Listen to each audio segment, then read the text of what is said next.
चलिए, है ना। कल हम लोग ऑक्सीडेशन स्टेट की स्टेबिलिटी के ऊपर डिस्कशन कर रहे थे और लास्ट में ऑक्साइड्स पे बात चल रही थी, है ना। V2O5 के बारे में आपको बता दिया कि V2O5 जो है वो दो फॉर्म में एग्जिस्ट करेगा। एसिडिक मीडियम में जब होगा तो खुद बेस की तरह काम करेगा और कैटायन का फॉर्मेशन कर लेगा, और जब अल्कलाइन मीडियम में लाओगे तो खुद एसिड की तरह काम करेगा और ऑक्सी एनायन का फॉर्मेशन कर लेगा। ऑक्साइड्स में एक पॉइंट और ऐड कर लीजिएगा, वहां पर मिक्स्ड ऑक्साइड्स के बारे में एनसीईआरटी में लिखा हुआ है, मैंगनीज, आयरन, कोबाल्ट, है ना। ये तीन एलिमेंट तीनों लाइन से आते हैं पीरियोडिक टेबल में। अगर आप देखते हैं तो एटॉमिक नंबर 25, 26, 27, और इन तीनों के मिक्स्ड ऑक्साइड मिलते हैं, और तीनों के मिक्स्ड ऑक्साइड का फॉर्मूला एक जैसा है, 3 मेटल और 4 ऑक्सीजन। फटाफट इसको नोट डाउन कर लेंगे। Mixed oxides Mn3O4, Fe3O4 and CO3O4। Mixed oxide कहने का मतलब क्या है कि आप रेडॉक्स में भी पढ़ते हैं। जैसे आयरन का आप यहाँ पर स्टेट निकालेंगे तो कितना आ जाएगा, +8/3, जो कि एक्चुअल में आयरन का कोई स्टेट नहीं होता है ना, ये एवरेज नंबर निकल रहा है आपका। तो बेसिकली आयरन यहाँ पर जिस स्टेट में अवेलेबल है उस स्टेट की अगर हम लोग बात करें तो ये आयरन के दो ऑक्साइड है, FeO और Fe2O3, है ना। आयरन के दो ऑक्साइड्स होते हैं, एक होता है आयरन का +2 का ऑक्साइड और एक आयरन का होता है +3 का ऑक्साइड। और ये दोनों ऑक्साइड अगर आप देखें तो इन दोनों को जब आप ऐड करते हैं तब जाके क्या बनता है बेटा, Fe3O4, है ना। तो ये बेसिकली सिंगल ऑक्साइड नहीं है, ये दो ऑक्सीजन का कॉम्बो है, इसीलिए इसको क्या बोलते हैं बेटा, मिक्स्ड ऑक्साइड। ऐसा एक कंपाउंड पी ब्लॉक में लेड के लिए होता है, Pb3O4।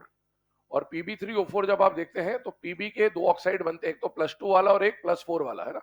और जब आप इन दोनों को देखोगे तो इनका जो रेशियो होता है वो 2:1 का होता है। तो ये भी एक मिक्स्ड ऑक्साइड है। तो कभी आपसे मिक्स्ड ऑक्साइड के बारे में पूछा जाए तो डी ब्लॉक में ये तीन लगातार आने वाले, और एक Pb3O4 भी मिक्स्ड ऑक्साइड होता है ना। तो ध्यान रखिएगा कि ये मिक्स्ड ऑक्साइड है। चलिए, इसके बाद आगे बात करते हैं oxides and fluorides. Property number कौन सी थी, 8, 9? 9 थी, ठीक है। ऑक्साइड एंड फ्लोराइड कौन सी प्रॉपर्टी, 9, ठीक है। जिसका जो भी नंबर चल रहा है ना, किसी का 8 चल रहा हो तो आगे लिख लेना उसके, है ना, अपने हिसाब देख लेना। तो अब जो प्रॉपर्टीज है उसके बाद आगे डिस्कशन करते हैं। ऑक्साइड्स एंड फ्लोराइड्स के बाद अगली प्रॉपर्टी जिसके ऊपर हमें डिस्कशन करना है वो प्रॉपर्टी आ जाती है बेटा, कॉम्प्लेक्स फॉर्मेशन। कॉम्प्लेक्स फॉर्मेशन लिखना स्टार्ट करेंगे। Already studied the chapter. Complex compound नाम का पूरा चैप्टर हम लोगों ने पढ़ लिया है ना।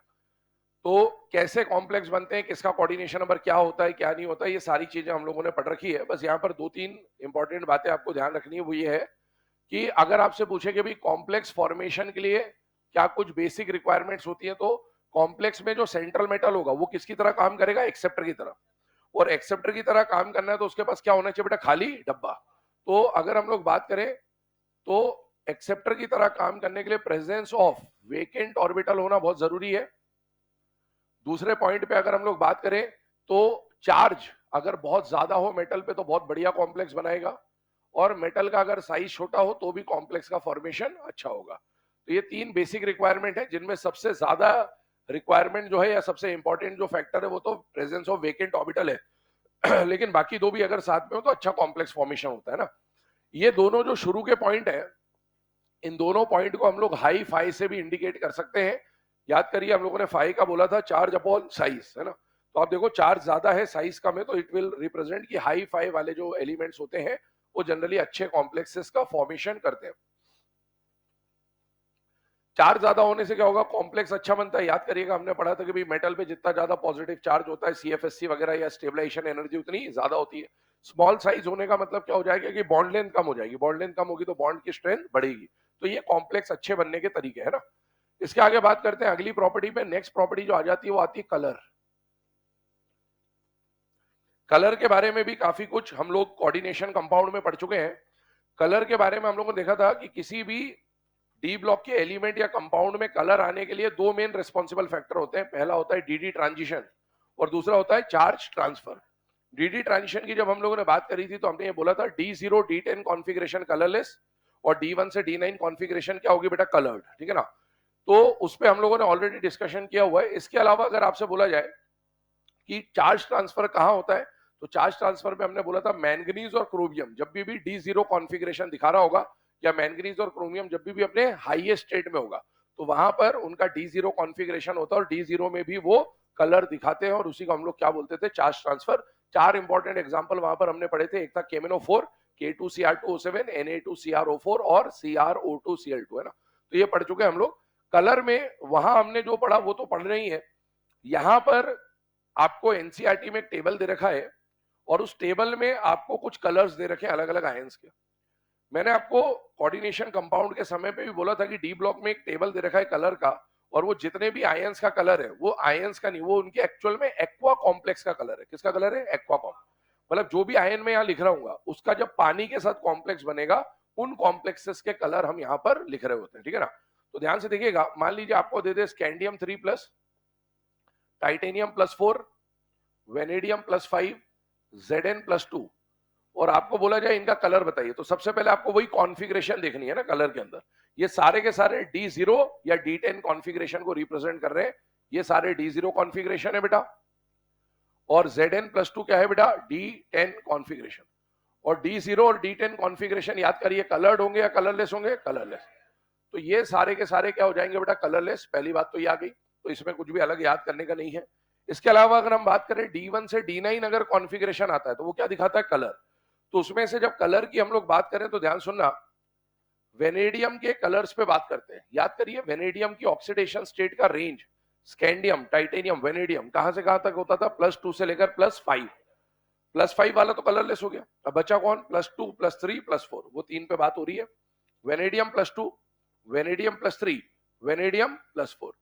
इनके कलर याद रखने का जो तरीका है वो रहेगा वो गरीब ब्लू। क्या बोला मैंने? वो गरीब ब्लू। वो मतलब वॉयलेट, गरीब मतलब ग्रीन, और ब्लू मतलब ब्लू ही है ना। तो वो गरीब ब्लू, वो गरीब ब्लू दो तरीके से काम करेगा। पहला, वो गरीब ब्लू से कलर तो याद होगा, और वो से आपको ये भी याद होगा कि वी, दैट इज वेनेडियम के बारे में बात चल रही है ना, वो गरीब ब्लू, इस तरह से याद रहेगा। तो वेनेडियम +2, +3, +4 के जो कॉम्प्लेक्सेस है उनके कलर को याद रखने का ये तरीका आपको बता दिया। वो गरीब ब्लू से याद कर लीजिएगा, वेनेडियम +2, +3, +4 का कलर। इसके अलावा अगर हम लोग बात करें कुछ और आयंस के ऊपर तो ध्यान सुनना,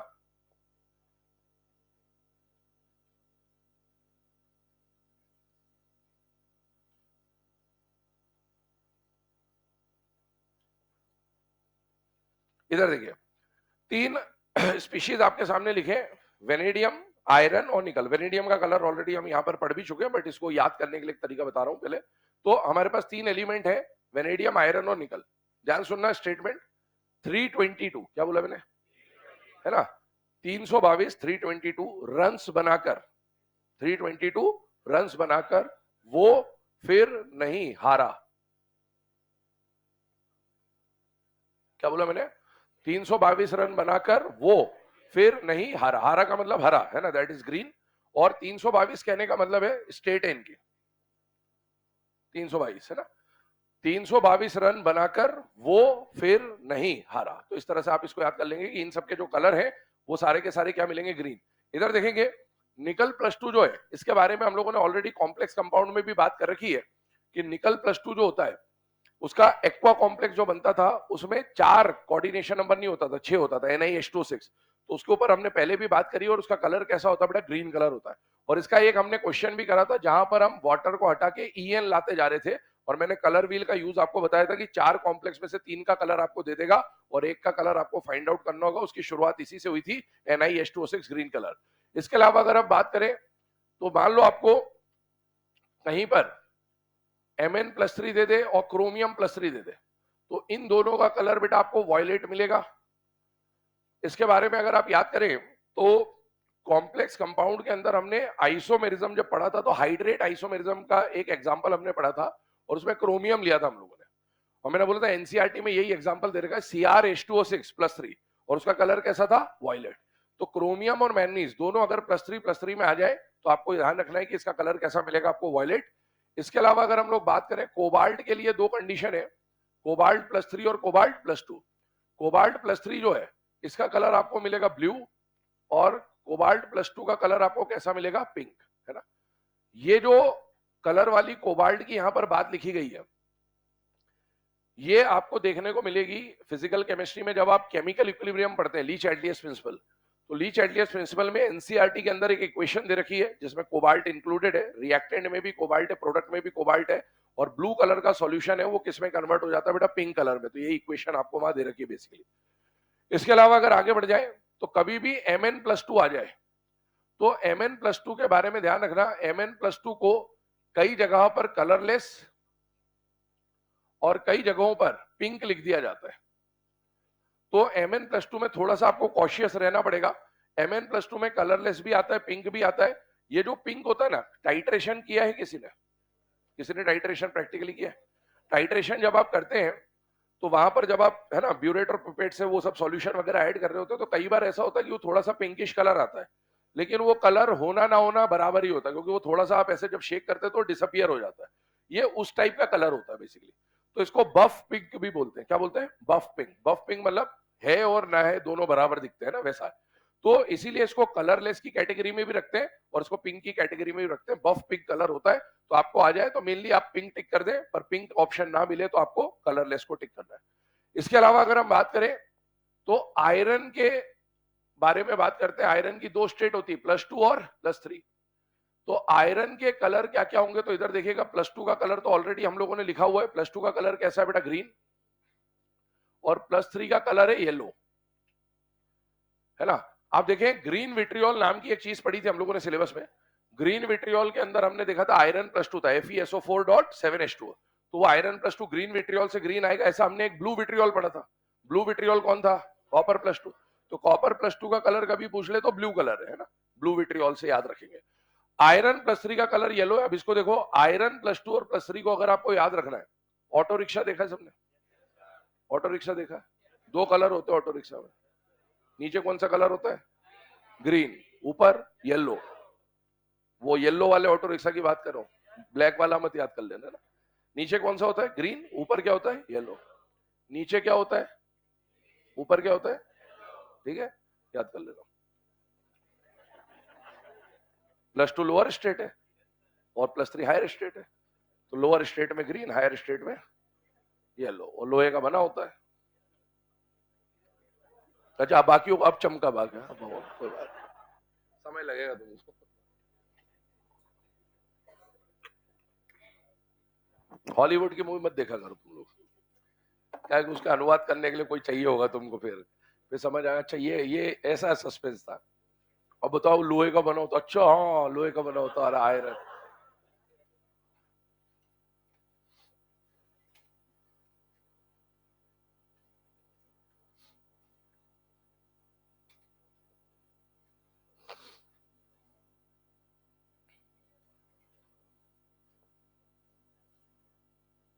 ग्रीन भी हो सकता है। फिर वो मैं कह रहा हूँ, हर कंपाउंड का, एक ही कंपाउंड का अलग अलग कंपाउंड्स में अलग अलग कलर हो सकता है आयरन का। तो आपको एक्वा ही मान के चलना है, कुछ नहीं दे तो एक्वा ही मान के चलेंगे।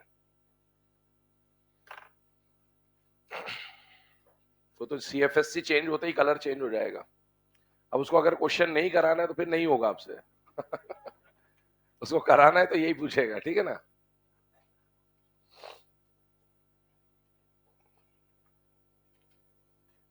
सारी कहानी इसी बात पे निर्भर करती है कि एग्जामिनर क्वेश्चन सॉल्व कराना चाहता है कि नहीं चाहता है।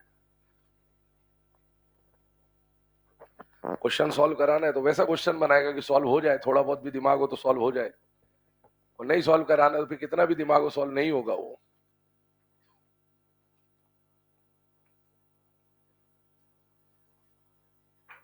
तुक्का लग जाए बात अलग है, तुक्के भी लग जाते हैं कई बार।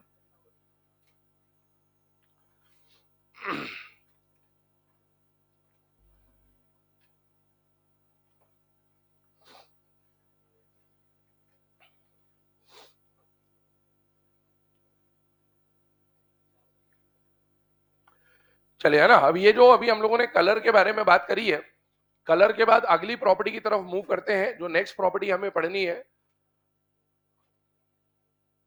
That is magnetic nature. Magnetic nature की एक प्रॉपर्टी हमने सेकंड नंबर पे भी पढ़ी थी, जहां पर हमने पैरामैग्नेटिक डायमैग्नेटिक की बात करी थी कि फर्स्ट हाफ में नंबर ऑफ अनपेड इलेक्ट्रॉन बढ़ते हैं, सेकंड हाफ में नंबर ऑफ अनपेड इलेक्ट्रॉन कम होते हैं। फर्स्ट हाफ में जो नंबर ऑफ अनपेड इलेक्ट्रॉन बढ़ते हैं, इसका मतलब है spin magnetic moment, paramagnetic character बढ़ता है, सेकंड हाफ में कम होता है, ऐसा हमने पढ़ा था। पर इसमें हम लोग मेनली पैरामैग्नेटिक डायामैग्नेटिक के बारे में बात कर रहे हैं। हम लोगों को पैरामैग्नेटिक कौन है, डायामैग्नेटिक कौन है, ये अच्छी तरीके से पता चल चुका है। सिलेबस में कई बार हम डिस्कशन कर चुके हैं। जिसके पास भी एक या एक से ज्यादा अनपेयर्ड इलेक्ट्रॉन होगा वो पैरामैग्नेटिक, और जिसके पास एक भी अनपेयर्ड इलेक्ट्रॉन नहीं होगा वो डायामैग्नेटिक। लेकिन पैरा और डाया के अलावा यहां पर एक और वर्ड मेंशन होके आता है, वो आता है फेरोमैग्नेटिक, है ना। पहले आपके सिलेबस में सॉलिड स्टेट नाम का एक चैप्टर हुआ करता था, तो वहां पर आपको लास्ट में एनसीईआरटी में बिल्कुल लास्ट में सॉलिड स्टेट के अंदर आर्टिकल 1.11 में पैरा, डाया, फेरो, फेरी, एंटी फेरो ये सब देते हैं। सॉलिड सॉलिड स्टेट के अलावा फिजिक्स में भी आप ये सब चीजें सुनते हैं। पर अभी हमको यहाँ पर फेरोमैग्नेटिक के बारे में बात करना है। पैरा डाया पे कोई डिस्कशन हम नहीं कर रहे हैं, वो हमको पता है कैसे निकालना है, अनपेड इलेक्ट्रॉन देखना है नहीं देखना है। फेरोमैग्नेटिक का मतलब क्या होता है? फेरोमैग्नेटिक उन सब्सटेंस को बोला जाता है जो मैग्नेटिक फील्ड में बहुत स्ट्रांगली अट्रैक्टेड होते हैं, मतलब जो स्ट्रॉन्ग मैग्नेटिक फील्ड के अंदर अपना फिनोमिना दिखाते हैं, उन्हें हम लोग क्या बोलते हैं बेटा? फेरोमैग्नेटिक। इसके अंदर एग्जाम्पल आपको फिक्स है जो एनसीईआरटी में दे रखे, तो इनको याद कर लीजिएगा क्योंकि वो डी ब्लॉक से रिलेटेड है, तो यहां से क्वेश्चन पूछता है। फेकोनी सबसे पहले तो, है ना, वर्ल्ड की जो स्ट्रॉन्गेस्ट मैग्नेट होती है या परमानेंट मैग्नेट्स होती है उनको बनाने में जनरली इसका यूज होता है। आप जानते हैं फेकोनी से परमानेंट मैग्नेट्स का फॉर्मेशन होता है। तो फेकोनी पहले तो, क्योंकि तीनों का साइज भी बराबर है तो लगभग एक जैसा बिहेवियर दिखा रहा है। डायगोनल वो हमने बात करा था, horizontal as well as vertical similarity वाली वैसी कुछ। इसके अलावा यहां पर आ जाए तो आपको मिल जाएगा गैडोलिनियम एफ ब्लॉक में और CrO2, है ना। ये फिक्स 5 एग्जांपल है जो आपको याद होने चाहिए। फेकोनी तो खैर पता ही होता है। गैडोलिनियम के बारे में भी शायद आप पढ़ते ही हैं कि गैडोलिनियम से स्ट्रॉन्गेस्ट मैग्नेट का फॉर्मेशन होता है, नियोडाइमियम से भी स्ट्रॉन्गेस्ट मैग्नेट्स का फॉर्मेशन होता है, और इसके अलावा CrO2 ये फिक्स एग्जांपल है। आज तक जब भी जेई मेंस, एडवांस, नीट कहीं पर भी क्वेश्चन पूछा गया फेरो का, इन पांचों में से ऑप्शन देता है आपको, क्योंकि ये पांचों सॉलिड स्टेट एनसीईआरटी के अंदर गिवन थे। तो या तो आप फिर वो स्पिन का अलाइनमेंट निकालने बैठो कि सबका पैरेलल स्पिन है कि नहीं है, और उतना सब नहीं करना है तो सीधे सीधे एग्जांपल याद कर लो। फेकोनी, गैडोलिनियम और CrO2 ये क्या दिखाते हैं बेटा? फेरोमैग्नेटिक नेचर दिखाते हैं, ठीक है ना। तो ये ध्यान रखिएगा कि अगर फेरोमैग्नेटिक का क्वेश्चन आ जाए तो आपको इस तरह से इसको चेक कर लेना है। या तो आप पूरा अलाइनमेंट चेक करें कि पैरेलल स्पिन है, अब वो सब फिनोमेना आपको फिजिक्स में बताया जाता है कि भाई कौन फेरो है कौन फेरी है, उस तरह से देखते रहिए। एग्जांपल याद कर लीजिए। अगले केस के ऊपर आए तो अगला जो केस हमारे सामने आता है वो आता है इंटरस्टिशियल कंपाउंड्स। अभी जो इंटरस्टिशियल कंपाउंड्स है इसके बारे में कुछ बातें हम लोग ऑलरेडी हाइड्रोलाइसिस जब हमने पढ़ा था तो हमने कार्बाइड्स नाम का एक टॉपिक पढ़ा था। वो कार्बाइड में हमने बोला था कि आयनिक कार्बाइड, कोवेलेंट कार्बाइड और इंटरस्टिशियल कार्बाइड, ये तीन चीजें पढ़ी थी हमने ना। हमने बोला था एस ब्लॉक के जो कार्बाइड होते हैं जनरली आयनिक होते हैं, पी ब्लॉक के कार्बाइड जनरली कोवेलेंट होते हैं, लेकिन डी ब्लॉक के जो कार्बाइड होते हैं वो इंटरस्टिशियल होते हैं। डी ब्लॉक की प्रॉपर्टी होती है कि डी ब्लॉक के जो एलिमेंट्स होते हैं वो इंटरस्टिशियल कंपाउंड्स बनाने की पॉसिबिलिटी रखते हैं, प्रायोरिटी रखते हैं। अब इंटरस्टिशियल कंपाउंड क्या होते हैं याद करिएगा। जैसे मान लीजिए कोई डी ब्लॉक का एक प्योर मेटल है, तो प्योर मेटल है तो प्योर मेटल का एक लैटिस बना हुआ होगा, है ना। जैसे मान लीजिए कोई भी एक मेटल है एम, मान लिया हम लोगों ने, तो इस प्योर मेटल एम का एक लैटिस बना होगा, लेकिन ये जो लैटिस बना हुआ है इसमें तो सिर्फ मेटल और मेटल ही है। अब जैसे ही इस मेटल को आपने कहीं पर भी रखा तो बेटा इसके सराउंडिंग में कुछ ना कुछ इंप्यूरिटीज होंगी हमेशा, है ना। अगर वो इंप्यूरिटी का साइज इतना है कि वो इसके इंटरस्टिशियल वॉइड्स, ये वॉइड्स कहलाते हैं ना, तो इंटरस्टिशियल वॉइड्स में आके ट्रैप हो जाए, जैसे मान लो यहाँ हाइड्रोजन आके ट्रैप हो जाए, वो साइज पे डिपेंड करेगा कि वॉइड का साइज कितना है और सराउंडिंग में जो इंप्यूरिटी उसका साइज कितना है। तो जनरली इसमें कार्बन, हाइड्रोजन, बोरॉन टाइप के एलिमेंट्स आके ट्रैप होते हैं, है ना। अगर हाइड्रोजन आके ट्रैप हो गया इंटरस्टिशियल वॉइड में तो इसे बोलेंगे इंटरस्टिशियल हाइड्राइड। अगर कार्बन आके ट्रैप हो गया तो बोलेंगे इंटरस्टिशियल कार्बाइड। बोरॉन आके ट्रैप हो गया तो इंटरस्टिशियल बोराइड। तो इंटरस्टिशियल कंपाउंड क्या होते हैं कि जब भी कोई अप्रोप्रिएट साइज की इंप्योरिटी किसी प्योर मेटल लैटिस के इंटरस्टिशियल वॉइड में आके ट्रैप हो जाए तो इस तरह से बनने वाले कंपाउंड्स को क्या बोला जाता है बेटा? Interstitial compound. डेफिनेशन बोल रहा हूं, लिखिएगा। when impurities like when impurities like carbon, hydrogen or boron, when impurities like carbon, hydrogen or boron get trapped in the interstitial void,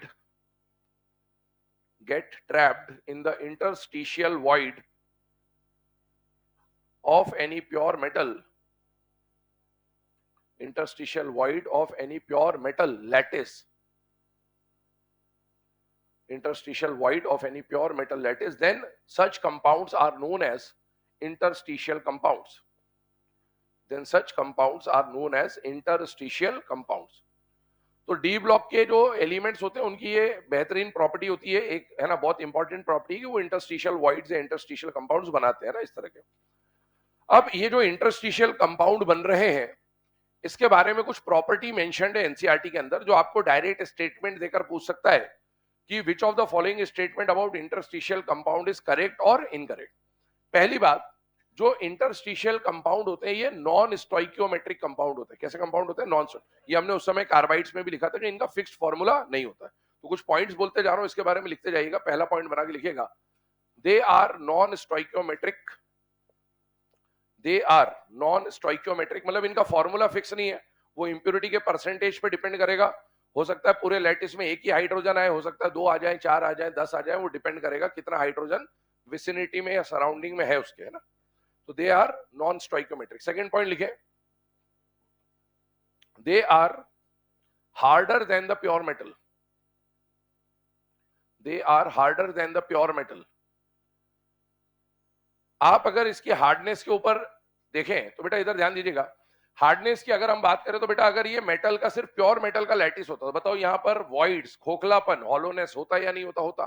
अब उसी वॉइड में आके कोई इंप्योरिटी ट्रैप हो गई तो वो जो हॉलोनेस था वो भर जाएगा और खोखलापन भर जाएगा, तो हार्डनेस जो है वो बढ़ जाएगी। तो ये अपने प्योर मेटल के मुकाबले ज्यादा हार्ड होते हैं, और ज्यादा हार्ड है तो मेल्टिंग पॉइंट भी क्या हो जाएगा? ज्यादा। तो अगला पॉइंट यही है, they have high melting point. They have high melting point. They have high melting point. जो ऊपर हार्डनेस वाला जो पॉइंट लिखा है ना, वहां पर आप चाहो तो एक बात और मेंशन कर लेना, एनसीईआरटी में लिखा है कि बेटा जो कुछ बोराइड्स बनते हैं ना, जैसे मान लो यहाँ बोरॉन ट्रैप हो जाए, तो कुछ बोराइड्स का जो हार्डनेस होता है वो डायमंड की रेंज का होता है। मतलब some borides have hardness in the range of diamond. ये बात मेंशन कर लेना, है ना, ये लिखा हुआ है एनसीईआरटी में। Some interstitial borides, some interstitial borides have hardness in comparison to diamond. Some interstitial borides have hardness in comparison to diamond. याद करो हमने डायमंड नॉर्बाइड कार्बोरेंडम सिलिका पढ़ा था, तो उसमें B4C आता था। तो ये उस टाइप के कैटेगरी की बात कर रहा है कि कुछ बोराइड्स ऐसे होते हैं जिनकी जो हार्डनेस होती है वो किस रेंज में होती है बेटा? डायमंड की रेंज में होती है ना। अगला पॉइंट लिखे, they are chemically inert. They are chemically inert. ये ज्यादा रिएक्टिव नहीं होते। रिएक्टिव इसलिए नहीं होते कि वॉइड्स भर जाने की वजह से अब आने वाले रिएजेंट को अटैक करने की जगह नहीं मिलती। अगर वॉइड्स होते तो उसको अटैक करने के लिए प्रॉपर साइट मिलता, वॉइड भर जाने की वजह से अब अटैक नहीं कर पाएगा। अटैक नहीं कर पाएगा तो इनका जो नेचर है वो इनर्ट नेचर टाइप का हो जाता है। तो ये इंटरस्टिशियल कंपाउंड के बारे में कुछ बातें वहां लिखी हुई है एनसीईआरटी में। आपको बोल देगा विच of the following statement about interstitial compounds is correct या इनकरेक्ट, और उसमें जहां बोला है दे आर हार्डर वहां बोल देगा दे आर सॉफ्टर, जहां बोलेगा they have high melting point वहां बोल देगा लो मेल्टिंग पॉइंट। तो अपने को आइडेंटिफाई होना चाहिए कि कौन सा पॉइंट सही है और कौन सा पॉइंट गलत है, ठीक है ना। आगे बढ़ते हैं, इंटरस्टिशियल कंपाउंड्स के बाद अगली प्रॉपर्टी के ऊपर मूव करें तो नेक्स्ट प्रॉपर्टी जो हमको पढ़नी है वो आ जाता है बेटा catalytic activity. Catalytic activity, catalytic activity की अगर हम लोग बात करें तो है ना, 12th में आप लोगों ने, अभी तो खैर सिलेबस से हट गया, सरफेस केमिस्ट्री पर है ना, उसका थोड़ा बहुत पार्ट अब आपको प्रैक्टिकल के फॉर्म में दिया हुआ है। बट सरफेस केमिस्ट्री नाम का जो चैप्टर था वहां पर आप कैटलिस्ट के बारे में मेनली पढ़ते थे, और कैटलिस्ट का जो मैकेनिज्म होता था वो पढ़ते थे, लॉक एंड की मॉडल वगैरह वगैरह, होमोजेनस कैटलिसिस, हेटेरोजेनस कैटलिसिस, ऐसी बहुत सारी बातें आती थी। कैटलिस्ट का काम क्या होता है इतना तो सभी जानते हैं कि भाई कैटलिस्ट क्या करता है? रेट ऑफ रिएक्शन को ऑल्टर करता है, चेंज करता है ना, बढ़ा भी सकता है घटा भी सकता है, दोनों तरह के कैटलिस्ट होते हैं, बट मेनली बढ़ाने का काम करता है। तो कैटलिस्ट क्या करता है? कैटलिस्ट वो चीज होती है जो रेट ऑफ रिएक्शन को बढ़ा दे और खुद जैसा रिएक्शन में गया था वैसा का वैसा वापस आ जाए। तो उसको ऐसा भी बोलते हैं कि एनीथिंग विच इंक्रीजेज या decreases the rate of reaction या changes the rate of reaction without getting itself consumed, उसको क्या बोलते हैं बेटा? कैटलिस्ट। तो पहले तो उसके ऊपर डेफिनेशन लिखा रहा हूं, फिर आगे बात करते हैं। कैटलिस्ट के बारे में लिखिएगा, species which can change the rate of reaction, species which can change the rate of reaction without itself getting consumed, without itself getting consumed. मतलब खुद तो जैसा गया था वैसे का वैसा बाहर आ जाए, लेकिन रेट ऑफ रिएक्शन को कहीं ना कहीं चेंज कर दे, विदाउट इटसेल्फ गेटिंग कंज्यूम्ड, है ना। तो इसको हम लोग क्या बोलते हैं बेटा, कैटलिस्ट। और इतना आपने देखा होगा जब आप फिजिकल केमिस्ट्री पढ़े या अब, है ना, अपने रिएक्शन तो बहुत कम हो गई, पहले अपने सिलेबस में जब हम contact process, Haber's process, Oswald process पढ़ते थे, तो वहां पर भी कैटलिस्ट के फॉर्म में आपको जनरली डी ब्लॉक के एलिमेंट्स, निकल, प्लेटिनम, पैलेडियम, पूरी ऑर्गेनिक केमिस्ट्री में यही आपको कैटलिस्ट के फॉर्म में मिलेंगे। तो कैटलिस्ट के फॉर्म में जनरली डी ब्लॉक या डी ब्लॉक के जो कंपाउंड्स होते हैं वो कैटलिस्ट के फॉर्म में काम करते हैं ना। तो इसके बारे में आगे बात करते हैं, स्टेटमेंट चेंज करके लिखिएगा नीचे।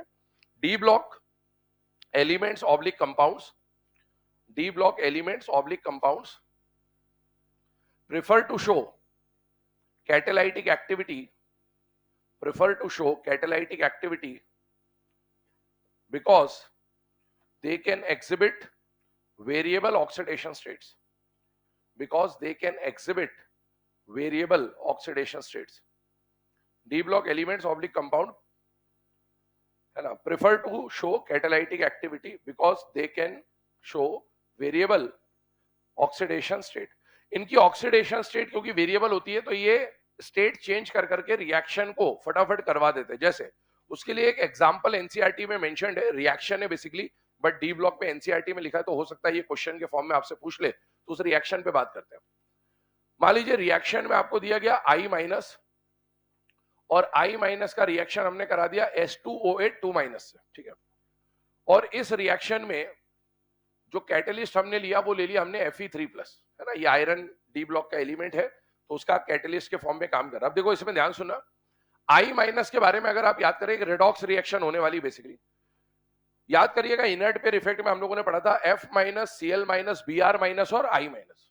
क्या I minus weak reducing agent होता है या स्ट्रॉन्ग रिड्यूसिंग एजेंट? स्ट्रॉन्ग। तो I minus is a strong reducing agent, है ना। और H2O8 की बात करें तो ये बढ़िया ऑक्सीडाइजिंग एजेंट होता है। इससे अभी हमारा कभी भी पाला ऐसे नहीं पड़ा ऑक्सीडाइजिंग एजेंट के फॉर्म में, लेकिन हम जानते हैं कैरोज एसिड और मार्शल्स एसिड, तो ये मार्शल एसिड का एनायन है। H2SO8 के 2 हाइड्रोजन हटाए तो ये उसका आयन बना, और इक एसिड का आयन 8 बनता है। पर ऑक्सो डाई सल्फ्यूरिक एसिड उसे कहा जाता था, और डाई सल्फ्यूरिक एसिड है तो डाई सल्फेट, पर ऑक्सो डाई सल्फेट आयन इसका नाम है। अगर आप I माइनस और H2OH, इसके पास क्या परऑक्सी लिंकेज होता है या नहीं होता? होता है। तो इसके पास ऑक्सीजन क्वांटिटी से ज्यादा है, तो ये एक अच्छा ऑक्सीडाइजिंग एजेंट होता है। अब जब इनमें रिडॉक्स होता है तो ये सामने वाले को ऑक्सीडाइज करेगा और ये सामने वाले को रिड्यूस करेगा। जब भी ये बात ध्यान रखना, क्योंकि अब ये डी ब्लॉक में काम आएगी आपको। बेटा हेलोजन जब भी -1 से ऑक्सीडाइज होगा तो 0 स्टेट पे जाएगा, फिक्स कर लीजिए। ये -1 क्या हेलोजन की मिनिमम स्टेट है या नहीं है?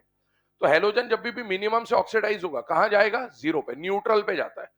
ऐसे ही सल्फर की मिनिमम क्या होती है? -2। हेलोजन और सल्फर, क्योंकि ये मेनली आपको काम में आते हैं, हेलोजन और सल्फर जब भी अपने मिनिमम स्टेट पे हैं और वहां से आप उसको ऑक्सीडाइज करोगे तो ये न्यूट्रल स्टेट पे जाना प्रेफर करते हैं। और न्यूट्रल स्टेट पे जाने का मतलब है I minus will get converted into I2 and sulphur will get converted into sulphur या S8 लिख दो, बात एक ही है। मतलब आपको उनको मिनिमम स्टेट से ऑक्सीडाइज करके कहां ले जाना है? 0 स्टेट पर, ठीक है। I माइनस को जब ये ऑक्सीडाइजिंग एजेंट I माइनस को ऑक्सीडाइज करेगा तो I minus will get converted into I2। यहां पर आप देखिए -1 से 0 पे गया, खुद का क्या हो गया? ऑक्सीडेशन। अब इसने इसको ऑक्सीडाइज किया तो खुद क्या करेगा? रिडक्शन होगा खुद का, है ना, या ये इसको रिड्यूस कर देगा। जो परऑक्सो डाइसल्फेट है इसका रिडक्शन के बाद जो प्रोडक्ट मिलता है वो फिक्स प्रोडक्ट है बेटा, ये मिलेगा आपको sulphate. Peroxo disulphate gets converted into sulphate या मोनोसल्फेट। यहां पर आप देखेंगे तो एक पॉइंट चेक करिएगा, यहां पर सल्फर की स्टेट निकालोगे तो कितनी दिखेगी बेटा? +6। और यहां पर भी सल्फर की स्टेट निकालोगे तो क्या दिखेगा? +6। आयोडाइड में आपको दिख रहा है कि ऑक्सीडेशन हो रहा है, लेकिन सल्फर में आपको कहीं से भी रिडक्शन होता हुआ नहीं दिख रहा। कम से कम स्टेट देखकर तो आपको रिडक्शन नहीं दिखेगा। एक्चुअल में इसमें रिडक्शन सल्फर का नहीं होता, इसमें रिडक्शन ऑक्सीजन का होता है। क्यों होता है ऑक्सीजन का रिडक्शन? याद करिए, इसका जो स्ट्रक्चर था ZOOZ वाला लिंकेज था, और ये जो ZOOZ वाला लिंकेज था यहां पर इन ऑक्सीजन पे कितना चार्ज होता था? -1 पर ऑक्सी है, तो O2 पे -2 होता था ना। और ये जो सल्फेट था, परऑक्सो डाइसल्फेट था, ये किस में कन्वर्ट हो गया? सल्फेट में। सल्फेट में सल्फर के आसपास जितने भी ऑक्सीजन होते हैं ना, उन हर ऑक्सीजन के ऊपर जो चार्ज आता है वो कितना होता है -2, तभी जाके सल्फर पे कितना आता है +6। तो ध्यान रखना -1 वाला जो ऑक्सीजन है इसका वो कन्वर्ट हो जाता है -2 वाले ऑक्सीजन में, और -1 से -2 में जा रहा है तो खुद का क्या हो रहा है बेटा, रिडक्शन। तो जब आप पर ऑक्सो डाई सल्फेट से सल्फेट बना रहे हो तो सल्फर का रिडक्शन नहीं होता, रिडक्शन किसका होता है, ऑक्सीजन का। जो इसके अंदर पर ऑक्सो वाला -1 वाला ऑक्सीजन है वो सल्फेट के अंदर -2 वाले ऑक्सीजन में कन्वर्ट हो जाता है। तो ध्यान रखिए ये रिएक्शन हो रही है। अब इस रिएक्शन में अगर आयरन नहीं होता तो भी ये रिएक्शन होती, लेकिन इसका रेट क्या होता, स्लो। अब जैसे ही आपने आयरन डाला तो क्या करा आयरन ने, वो समझिए।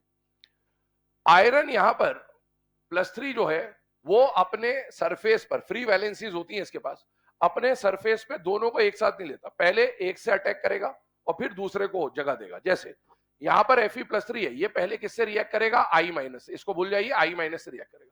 क्या I- एक रिड्यूसिंग एजेंट है या नहीं है? और ये ऑब्वियसली अपनी हाईएस्ट स्टेट पे बैठा हुआ है, +3 और +2 में से +3 में, तो ये इसको रिड्यूस कर देगा, इस हिसाब से रिएक्शन होती है।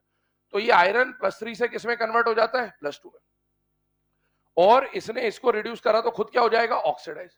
और जब ये ऑक्सीडाइज होगा तो I- ऑक्सीडाइज होकर किसमें कन्वर्ट हो जाएगा, -1 से 0 पे, ये आगे रिएक्शन। अब आपका जो first half of the reaction है I- से I2 वो कंप्लीट हो गया, किसकी मदद से, आयरन की मदद से। लेकिन आयरन जो +3 था वो किसमें कन्वर्ट हो गया, +2। तो अब अगली स्टेप में आयरन +2 के फॉर्म में आएगा, क्योंकि आयरन को जैसा गया था वैसे का वैसा बाहर आना है। तो अब ये +2 बन के किससे रिएक्ट करेगा, H2O8 को अपनी सरफेस पे जगह देगा, और H2O8 2- किसकी तरह काम करेगा, ऑक्सीडाइजिंग एजेंट।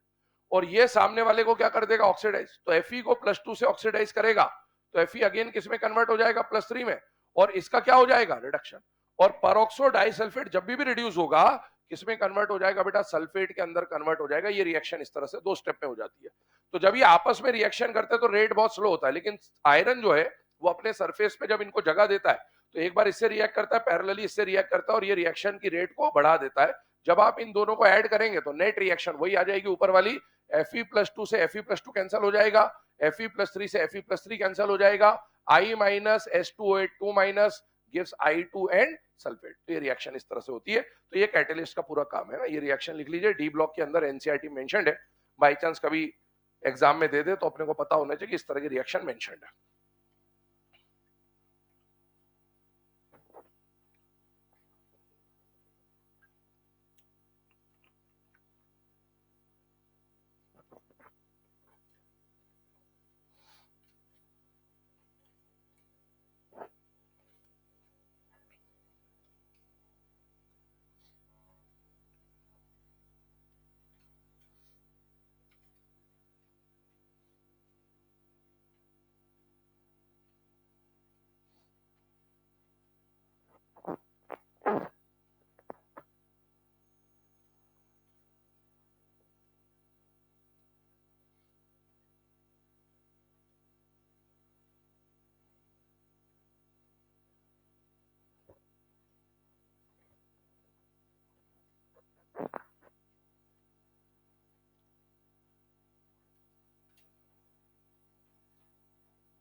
चलिए ना, अब ये जो रिएक्शन अभी हम लोगों ने लिखी है कैटालाइटिक एक्टिविटी, अगली प्रॉपर्टी जो है कौन सा हो गया अभी, 12 नंबर हो गया, 14 हो गया, चलो 15th लिखो अगली property, alloy formation. Alloy formation,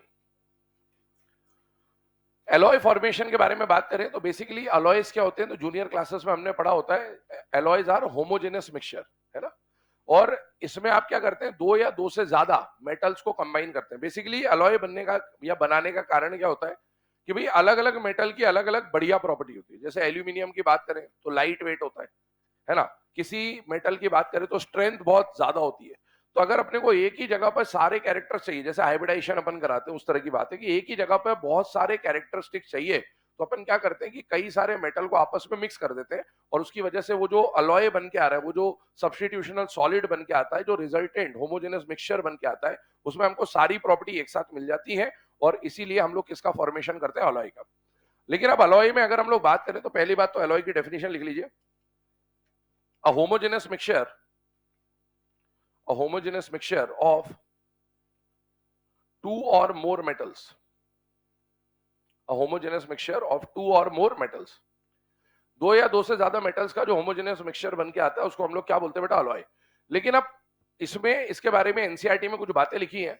ऐसा नहीं है कि पीरियोडिक टेबल में 118 एलिमेंट है, 118 में से मान लो 100 मेटल है, तो ऐसा नहीं कि आप किसी भी 100 में से 2 मेटल को उठा के या 3 मेटल को उठा के मिक्स कर सकते हो। उसकी एक कुछ बाउंडेशन होती है, कुछ रिस्ट्रिक्शन होती है। केवल वही मेटल आपस में मिक्स किए जा सकते हैं जिनके साइजेस कंपेरेबल होते हैं। और साइजेस कंपेरेबल होना इसलिए जरूरी है ताकि वो एक दूसरे के लैटिस में फिट हो जाए, एडजस्ट हो जाए। जैसे मान लीजिए आपके पास ए मेटल का एक ये लैटिस है, ठीक है, और आपके पास सिमिलरली एक बी मेटल का लैटिस है। अब जब आप ए और बी को, क्योंकि इनकी किसी की कुछ प्रॉपर्टी है, किसी की कुछ प्रॉपर्टी है, मान लो इसकी स्ट्रेंथ अच्छी है, ये लाइट है, और अपने को दोनों प्रॉपर्टी एक साथ चाहिए, तो अपन दोनों को मिक्स कर देंगे। अब मिक्स कर देंगे तो क्या होगा, जब आप मिक्स करोगे दोनों को लिक्विड फॉर्म बना के मिक्स करोगे, तो इसका ए है ना यहां से हटेगा, और इस ए के बदले इसका बी आके यहां पर बैठेगा। पर ये बी आके यहां पर जगह तभी ले सकता है जब बी और ए का साइज क्या होगा, कंपेरेबल। अब मान लो ऐसा कुछ होता कि जो बी है,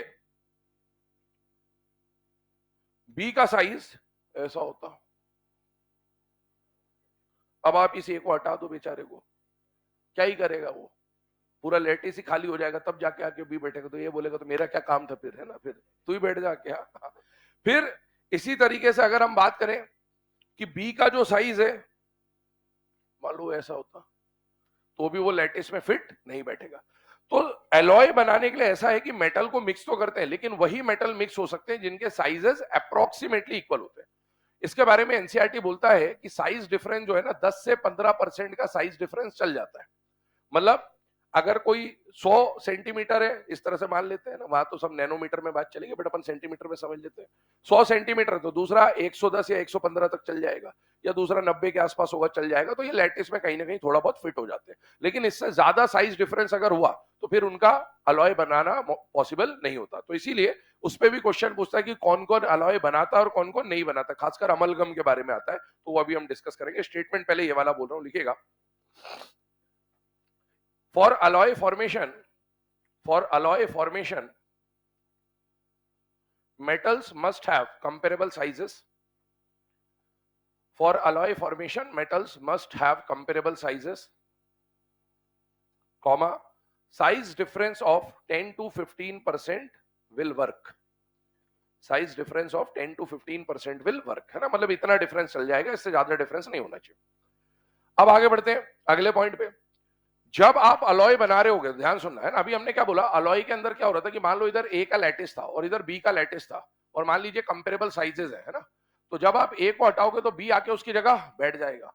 इसको अगर हम बोले तो अलॉय को सब्स्टिट्यूशनल सॉलिड्स भी बोला जाता है। क्या बोला जाता है बेटा, सब्स्टिट्यूशनल सॉलिड्स। आप देख सकते हैं सब्स्टिट्यूशनल सॉलिड बोलने का कारण क्या है। पहली बात तो सॉलिड तो ये होगा ही होगा, लेकिन साथ में ए को सब्स्टिट्यूट करके बी या बी को सब्स्टिट्यूट करके ए आ रहा होगा, इसीलिए इनको एक नाम दिया जाता है सब्स्टिट्यूशनल सॉलिड्स। तो ये पॉइंट भी लिख लेना, alloys are also known as substitutional solids. Alloys are also known as substitutional solids, है ना। बाई चांस वहां आ जाए alloy are also known as, अपन को पता ही नहीं है तो फिर आंसर की का इंतजार करें, फिर वहां लिखा हुआ आएगा सब्स्टिट्यूशनल सॉलिड, आंसर सी सही था, फिर अगले साल पता चलेगा क्या ही मतलब है, अगले साल वो क्वेश्चन ही नहीं आया। ठीक है, तो alloys are known as substitutional solids. अब आगे इसके बारे में चर्चा करते हैं, एग्जांपल पे आते हैं अलॉयज पे ना। अलॉयज में सबसे पहला और सबसे इंपॉर्टेंट एग्जांपल पे जिस पे हम चर्चा करते हैं वो एग्जांपल होता है बेटा अमलगम, है ना। Amalgam one of the most important example जिसके बारे में आपको पढ़ना होता है वो है अमलगम। अब अमलगम पे बात करें तो अमलगम क्या होता है, amalgams are alloys of mercury.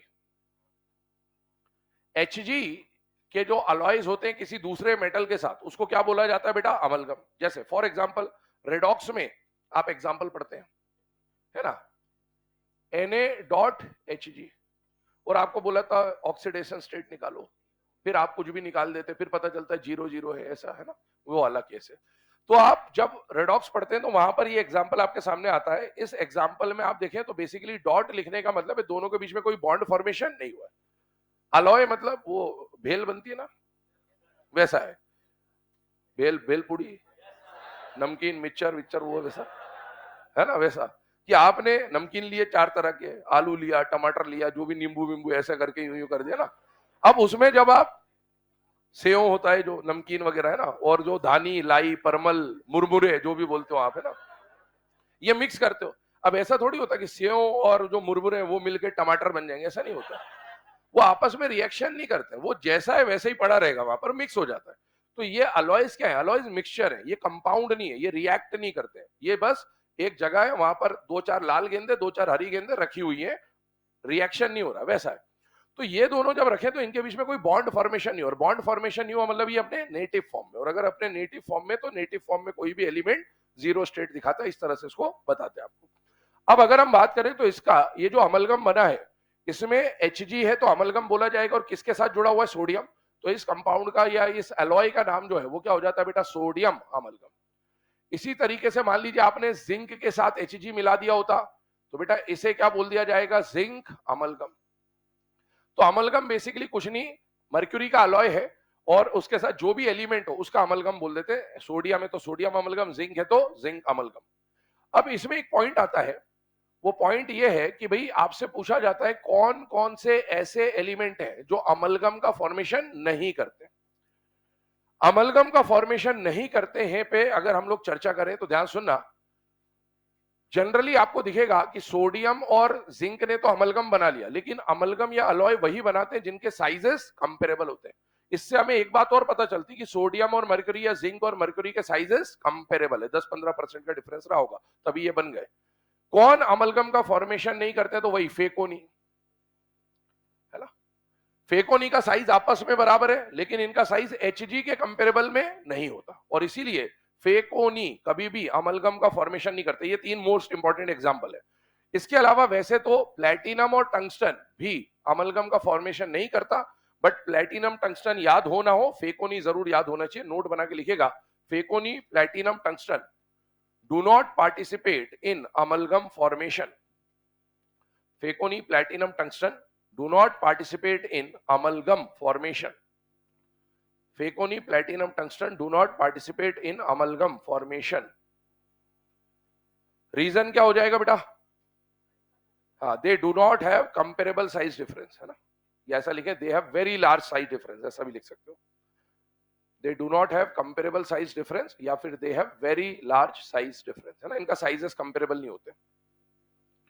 चलिए आगे बात करते हैं, इनके साइजेस किससे कंपेरेबल नहीं होते? मर्क्यूरी से, है ना। आपस में मत देख लेना कि आपस में कंपेरेबल नहीं, बोलो सर बराबर तो है, ये Hg से कंपेरेबल नहीं है ना।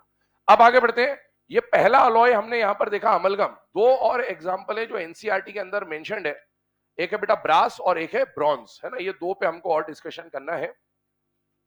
अगर हम लोग बात करें ब्रॉन्ज और ब्रास के बारे में, तो पता है किसी को किसके अलॉय होते हैं? ब्रॉन्ज किसका होता है? दोनों में कॉपर तो है ना, ये तो फिक्स है, दोनों में क्या है? कॉपर। और एक में कॉपर के साथ Sn है, और एक में कॉपर के साथ Zn है। तो ये दो अलॉय हैं जो आपको बिल्कुल याद होनी चाहिए, एनसीईआरटी में स्टेटमेंट के फॉर्म में लिखा है, ब्रास और ब्रॉन्ज, ठीक है ना।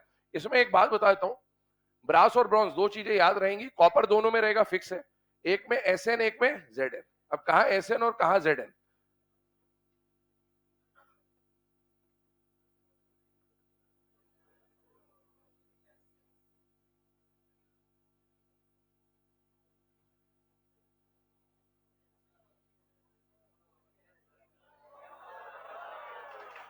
फटाफट लिख लो।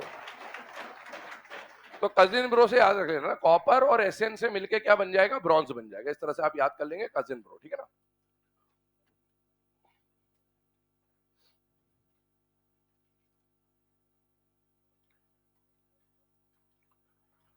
तो एक जगह Sn है, दूसरी जगह क्या आ जाएगा बेटा? Zn आ जाएगा ना, कॉपर दोनों में कॉमन है। आगे बढ़ते हैं, इस प्रॉपर्टी के बाद अभी हम लोगों ने अलॉय के ऊपर बात करा, अलॉय के बाद अब जो लास्ट है ना फिजिकल प्रॉपर्टी वगैरह में हमें डिस्कशन करना है, one of the most important property, that is standard electrode potential. Standard electrode potential property number 16। चलिए,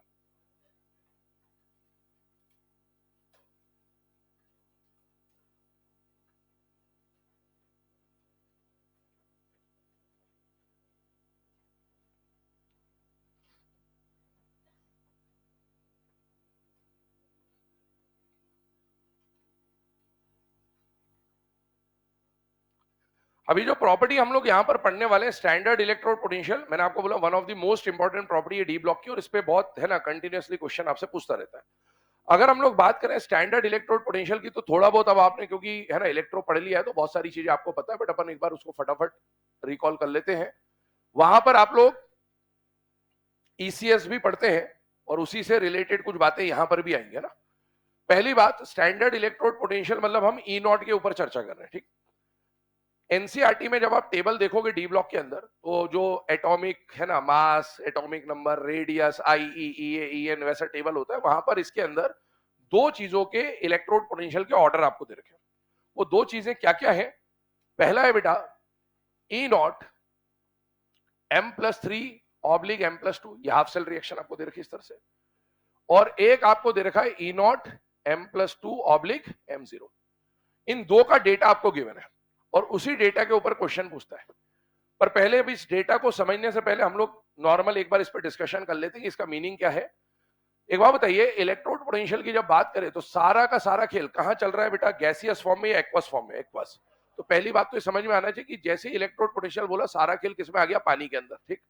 तो यहां पर अपन पानी में तैर रहे हैं, पहली बात ये आ गया। अब आप ये पढ़ते हैं कि जब भी कोई आप सेल की रिएक्शन लिखते हैं तो कैथोड और एनोड दो टाइप होते हैं। एक जगह रिडक्शन होगा, लोन वोन इस तरह से आपको बता देते हैं, लेफ्ट ऑक्सीडेशन, एनोड नेगेटिव वेगेटिव, है ना, इस तरह से अपन याद कर लेते हैं उसको। अब एक तरफ रिडक्शन हो रहा है, एक तरफ ऑक्सीडेशन हो रहा है, तो ई नॉट को लिखने के दो अंदाज होंगे। ई नॉट को लिखने के दो अंदाज होंगे। पहला, आपको ऐसा दे सकता है कि ई नॉट एम से M+N, ठीक है। दो तरह के पोटेंशियल आप पढ़ते हैं, ऑक्सीडेशन पोटेंशियल और रिडक्शन पोटेंशियल। और एक आपको इस तरह से दे सकता है M+N से M, ये इस तरह से ना। अब ये दो स्टैंडर्ड नोटेशंस है।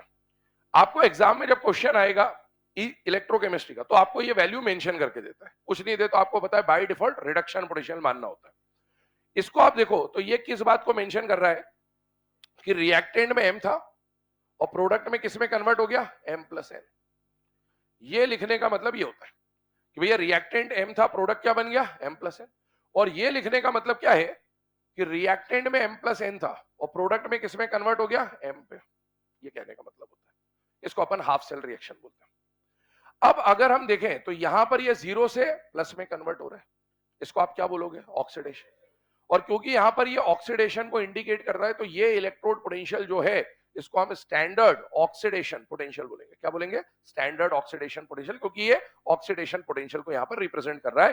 तो ये जो रिएक्शन मतलब का रिप्रेजेंटेशन है, इसको आप बोल दोगे स्टैंडर्ड ऑक्सीडेशन पोटेंशियल। ये आपका एसओपी रिप्रेजेंट कर रहा है। यहां पर आ जाइए, M+N से M0 में कन्वर्ट हो रहा है। इसका मतलब ये क्या है कि ये आपको बता रहा है कि पहले रिएक्टेंट में तो मेटल जो भी था वो प्लस में बैठा था, जो भी एलिमेंट था प्लस में बैठा था, प्रोडक्ट में जाते ही किसमें कन्वर्ट हो गया? 0 पे। क्योंकि आप जानते हो जब दो सेल होते हैं तो एक हाफ में ऑक्सीडेशन होता है, एक हाफ में रिडक्शन होता है, तो किसी में ऑक्सीडेशन होगा तो किसी में रिडक्शन होगा। यहां पर जब ये 0 पे जा रहा है, इसका मतलब क्या हो रहा है? रिडक्शन। तो ये वाला जो इलेक्ट्रोड पोटेंशियल का हिस्सा है, ये रिडक्शन पोटेंशियल को रिप्रेजेंट कर रहा होगा। मतलब इसको हम लोग किसकी तरह काउंट कर लेंगे? SRP।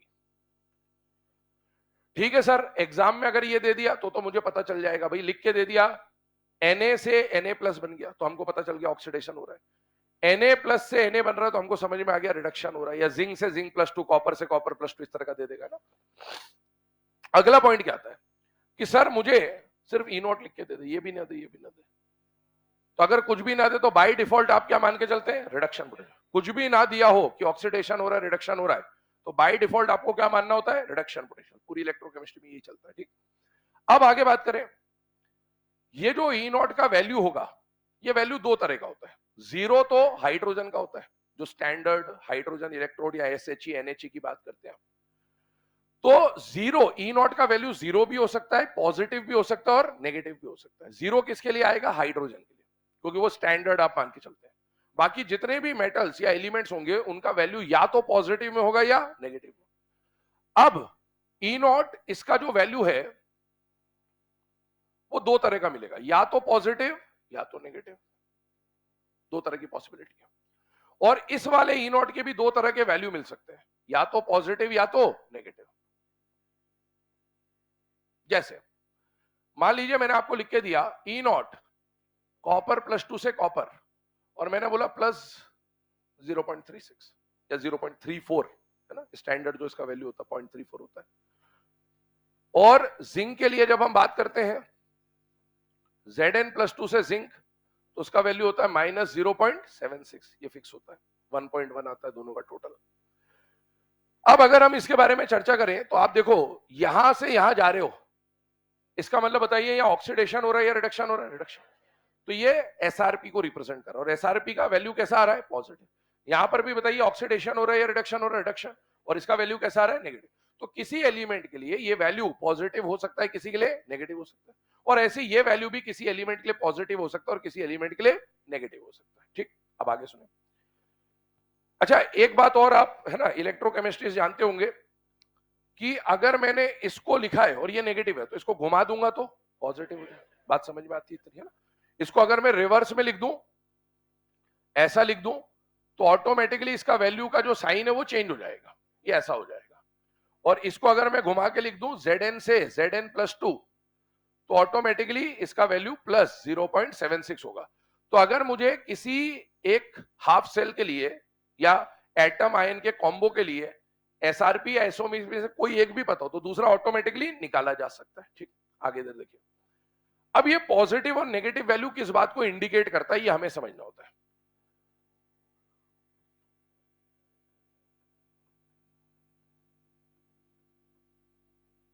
ये आप पढ़ते हो डेल्टा जी, है ना, थर्मोडायनेमिक्स के हिसाब से अगर हम लोग बात करें तो डेल्टा जी पॉजिटिव होने का मतलब है रिएक्शन स्पॉन्टेनियस या non spontaneous. Delta G positive non spontaneous, और डेल्टा जी नेगेटिव स्पॉन्टेनियस। ठीक है ना? अब डेल्टा जी अगर नेगेटिव या पॉजिटिव है, उसके लिए मुझे किसकी जरूरत पड़ रही है? ई नॉट की। अब इसको भूल जाइए थोड़ी देर के लिए। अगर ई नॉट का वैल्यू पॉजिटिव है तो प्लस और माइनस क्या आ जाएगा? माइनस, है ना? और अगर ई नॉट का वैल्यू नेगेटिव है तो ये क्या आ जाएगा? पॉजिटिव। इसका मतलब नेगेटिव होने का मतलब ये रिएक्शन होना चाहेगा, और इसका मतलब ये रिएक्शन होना नहीं चाहेगा। कुछ इस तरह की बात है। पर अब बार बार मैं डेल्टा जी नहीं निकालूंगा, क्योंकि डेल्टा जी के लिए मुझे इक्वेशन लगानी पड़ेगी। तो मैं डेल्टा जी का काम क्या ई नॉट से कर सकता हूं? यस। ई नॉट पॉजिटिव है, इसका मतलब है रिएक्शन होना चाहेगा, और ई नॉट नेगेटिव है, इसका मतलब रिएक्शन होना नहीं चाहेगा। प्रोसेस या रिएक्शन जो भी हम बोल रहे हैं। अब आइए, ई नॉट का वैल्यू दो तरह का मिलता है आपको। ई नॉट या तो पॉजिटिव होता है या नेगेटिव होता है। ई नॉट या तो पॉजिटिव होता है या नेगेटिव होता है। ई नॉट पॉजिटिव का मतलब delta G negative, E not positive का मतलब डेल्टा जी नेगेटिव, और डेल्टा जी नेगेटिव मतलब स्पॉन्टेनियस। स्पॉन्टेनियस मतलब होना चाहेगा कि नहीं होना चाहेगा? होना चाहेगा। मतलब प्रोसेस इज इजी। प्लस का मतलब होना चाहेगा, होना चाहेगा मतलब इजीली होगा। और सुनो, यहां पर अपन क्या करा रहे हैं? ऑक्सीडेशन। तो मैं यहां लिख देता हूं ऑक्सीडेशन। प्रोसेस मतलब हमारा ऑक्सीडेशन है, ऑक्सीडेशन इज इजी। क्योंकि ये पॉजिटिव है तो डेल्टा जी नेगेटिव आएगा, और डेल्टा जी नेगेटिव मतलब ये प्रोसेस होना चाहेगा। अगर किसी का ई नॉट का एसओपी पॉजिटिव है मतलब वो 0 से +n में कन्वर्ट होना चाहता है। जितना ज्यादा ई नॉट पॉजिटिव होगा डेल्टा जी उतना ज्यादा नेगेटिव होगा। तो अगर दो पॉजिटिव पॉजिटिव भी आ जाए तो जिसका जितना ज्यादा पॉजिटिव उतनी आसानी से वो प्रोसेस होना चाहेगा। अगर ई नॉट नेगेटिव है इसका मतलब डेल्टा जी पॉजिटिव, और डेल्टा जी पॉजिटिव है मतलब वो प्रोसेस होना चाहेगा कि नहीं चाहेगा? नहीं चाहे। या कौन से प्रोसेस की बात चल रही है? ऑक्सीडेशन। तो ये नेगेटिव है मतलब ऑक्सीडेशन होना नहीं चाहेगा। तो यहां हम लिख देंगे ऑक्सीडेशन इज डिफिकल्ट। ये इसका कंक्लूजन निकलता है। यहां पर आइए एसआरपी पे आते हैं। यहां पर जो आप प्रोसेस करा रहे हो वो ऑक्सीडेशन है या रिडक्शन है? बेटा रिडक्शन। अगर ई नॉट पॉजिटिव है मतलब होना चाहेगा, और ई नॉट नेगेटिव है मतलब होना नहीं चाहेगा। इसका मतलब यहां पर पॉजिटिव होने का मतलब आप बोलोगे रिडक्शन इज इजी, और यहां पर नेगेटिव होने का मतलब है रिडक्शन इज डिफिकल्ट। इसको यहां पर अप्लाई करके देखिए। इधर देखिए 2 मिनट के। अगर मैंने आपको ये रेडॉक्स कपल दिया होता और मैंने बोला होता कि यहां से यहां ये क्या हो रहा है? ऑक्सीडेशन हो रहा है या रिडक्शन हो रहा है? रिडक्शन। और वैल्यू कैसा है? पॉजिटिव। ई नॉट पॉजिटिव होने का मतलब डेल्टा जी नेगेटिव। इसका मतलब ये इसमें कन्वर्ट होना चाहेगा कि नहीं चाहेगा? चाहेगा।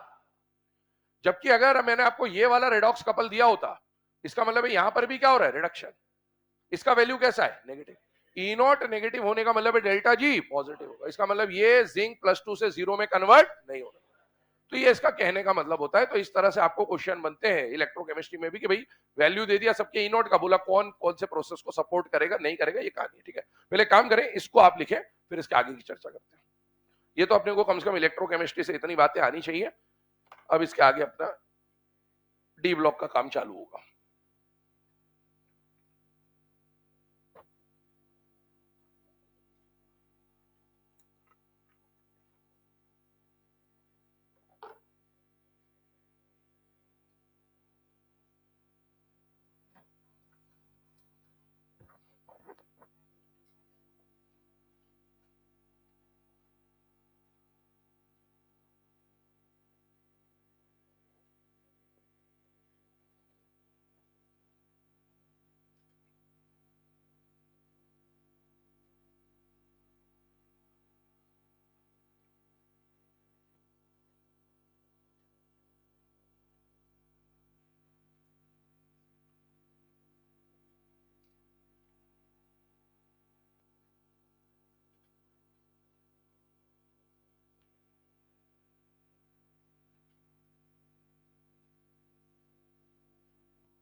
चलिए ना, अब ये जो रिप्रेजेंटेशन बेटा अभी हमने देखा, इसके आगे की यहां पर चर्चा करते हैं, ध्यान से देखिएगा।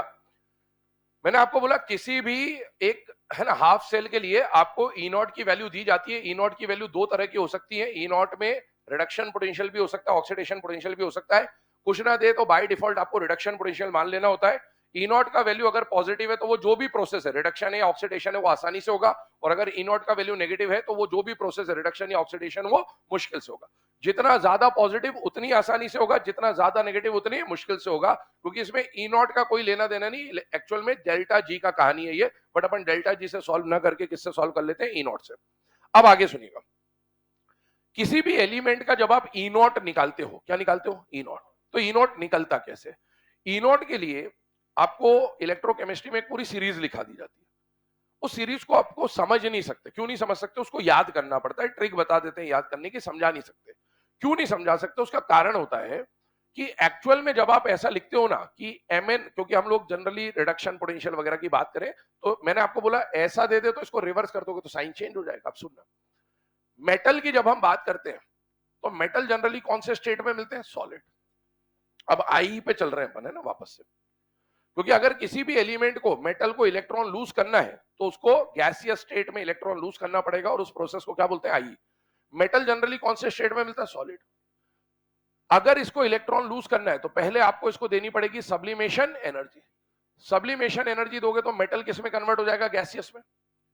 अब आप इसमें से इलेक्ट्रॉन निकाल सकते हो। ये चीज हमने बॉर्न हेबर साइकिल में भी पढ़ी थी। अब आपने इसको समेशन आई दे दिया, समेशन आई दे दिया, जहां पर आई का वैल्यू 1 से लेकर एन तक कुछ भी हो सकता है। मतलब आपको अगर एम से एम प्लस 1 बनाना है तो कितनी आई देनी पड़ेगी, एक, आई 1। अगर एम प्लस से एम प्लस 2 बनाना है तो आई 1 प्लस आई 2। एम से एम प्लस 3 बना रहा है तो आई 1 प्लस आई 2 प्लस आई 3। वो डिपेंड करेगा कि यहां पर एन के ऊपर कितना चार्ज है। तो अगर मैं यहां पर बात करूं तो इसमें मान लो मैंने ऐसे लिख दिया M plus N. M plus N लिखने का मतलब जितने भी इलेक्ट्रॉन आप निकाल रहे हो उतनी आपको क्या देनी पड़ेगी, आई। अच्छा मुझे बताओ, हर मेटल का सब्लिमेशन एनर्जी सेम होगा या अलग अलग होगा, अलग। मान लो यहाँ कॉपर रख दूं, यहाँ जिंक रख दूं, यहाँ पर कुछ और रख दूं, तो सबकी सब्लिमेशन एनर्जी सेम होगी, अलग अलग होगी, अलग। आपको किसी की भी वैल्यू पता है क्या, नहीं पता, मुझे भी नहीं पता, खत्म बात। अपन वैल्यू कितनी याद करेंगे, है? दूसरी बात, मान लो आपको एक मेटल से एम प्लस पे 2 मान लो, इसको थोड़ी देर के लिए ना, एम प्लस 2 मान लो, तो बेटा कॉपर का कॉपर से +2, जिंक का जिंक से +2, हर एक एलिमेंट का आई 1 का वैल्यू भी अलग अलग होता है, और हर एक एलिमेंट का आई 2 भी अलग अलग होता है। किसी का आई 1 ज्यादा होता है तो कंपैरिजन में किसी का आई 2 ज्यादा होता है। तो हर किसी का आई भी आप याद नहीं कर सकते। तो ये वैल्यूज याद रखना हमारे लिए प्रैक्टिकली पॉसिबल नहीं है। हाँ, स्टैंडर्ड फॉर्म में जब साइंटिस्ट कैलकुलेट करते हैं तो उनके पास डेटा रहता है, तो वो डेटा से कैलकुलेशन करते हैं, बट हमारे लिए इस लेवल पे वो पॉसिबल नहीं है। अब क्या होता है, जैसे ही आपने इसमें से इलेक्ट्रॉन निकाले, ये किस में कन्वर्ट हो गया, गैसियस। लेकिन आपको सारा खेल किस में ले जाना है, पानी में। तो अब आप इस गैसियस आयन को किस में ले जाएंगे, पानी में। जैसे ही आप पानी में ले गए, वाटर ऐड करा, तो बेटा आयन डाइपोल अट्रैक्शन की वजह से एक एनर्जी रिलीज होती है जिसे हम लोग बोलते हैं हाइड्रेशन एनर्जी, और हाइड्रेशन एनर्जी देनी नहीं पड़ती, वो रिलीज होती है। सब्लिमेशन और आयनेशन एनर्जी देनी पड़ती थी, लेकिन हाइड्रेशन एनर्जी रिलीज होती है। तो यहां माइनस में लिख रहा हूं। और जैसे ये पानी में गया तो ये M+N किसमें कन्वर्ट हो गया बेटा? एक्वस में। अब ये जो आप लिखते हो ना इधर M से M+N, ये होता है बेटा, इसको बोलते हैं हाफ सेल।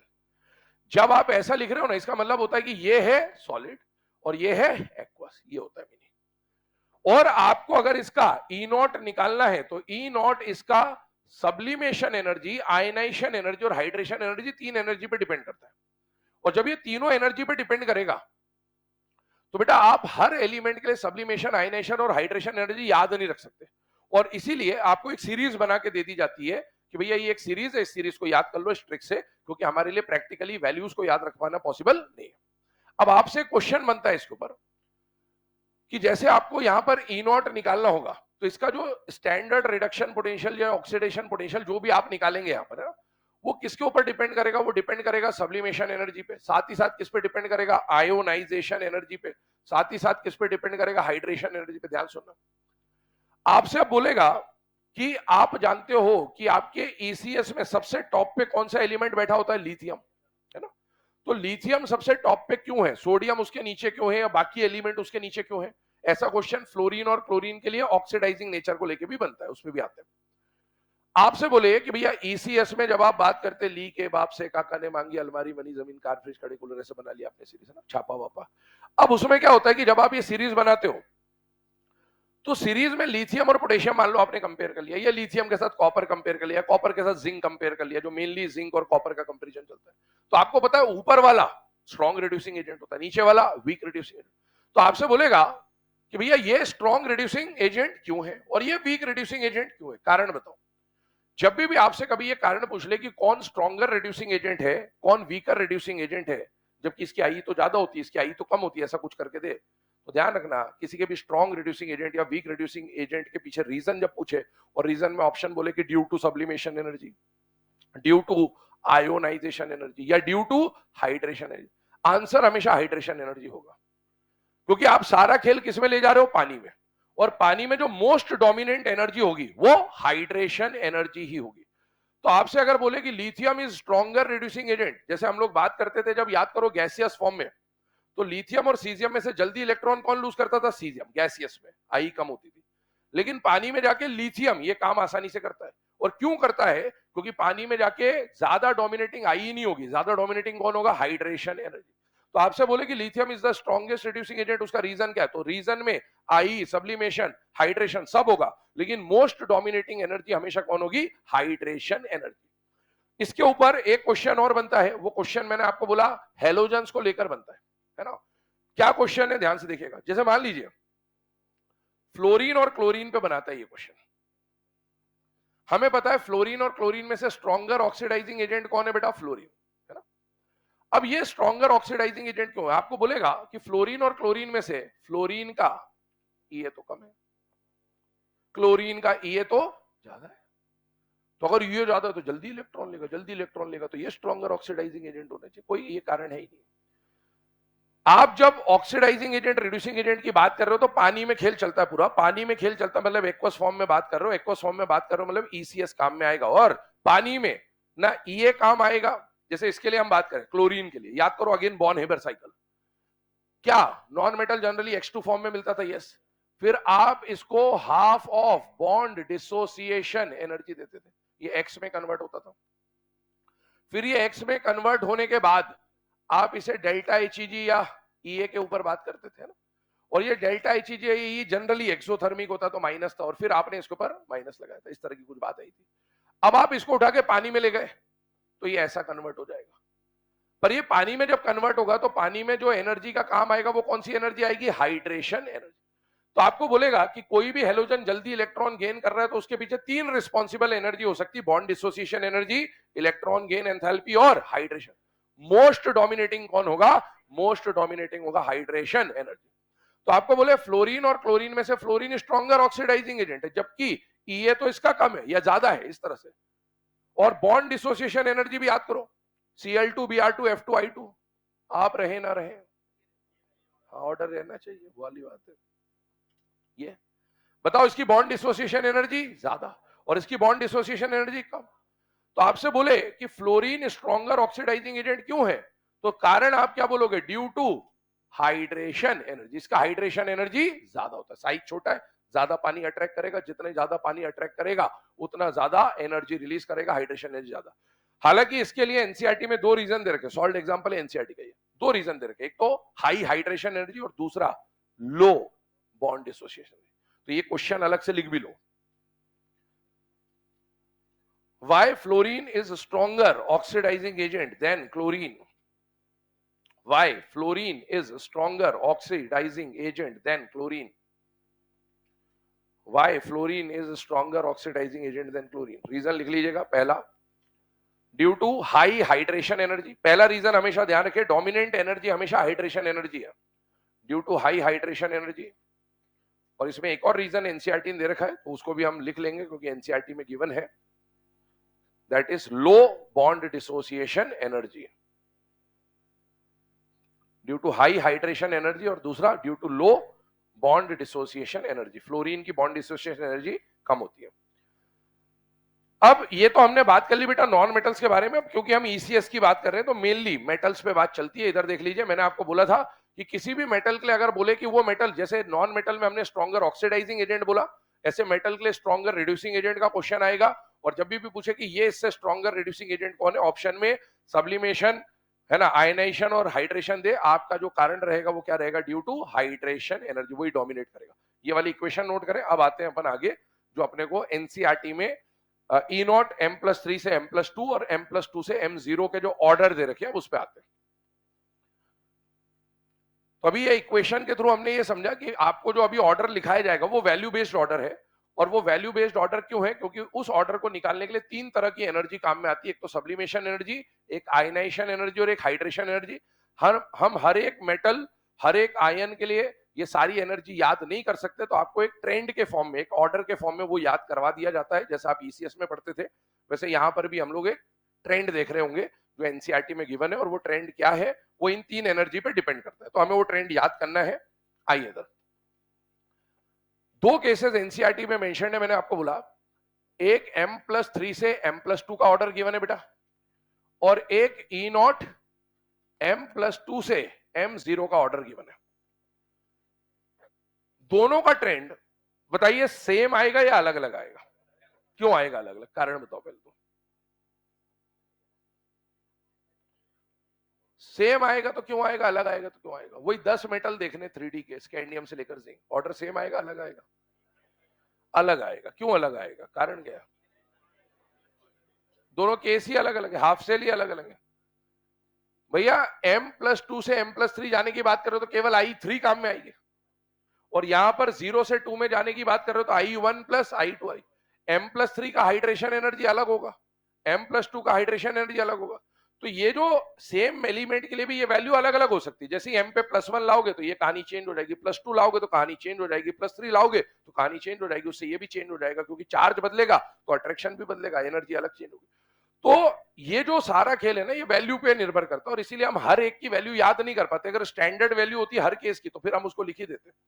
तो आपको ये ऑर्डर जो बन रहा है ये वैल्यू बेस्ड है, और उन तीनों एनर्जी के कॉम्बिनेशन से बन रहा है। अब ऑर्डर पे बात करें तो ध्यान सुनना, यहां पर 6 एलिमेंट आपको आते हैं।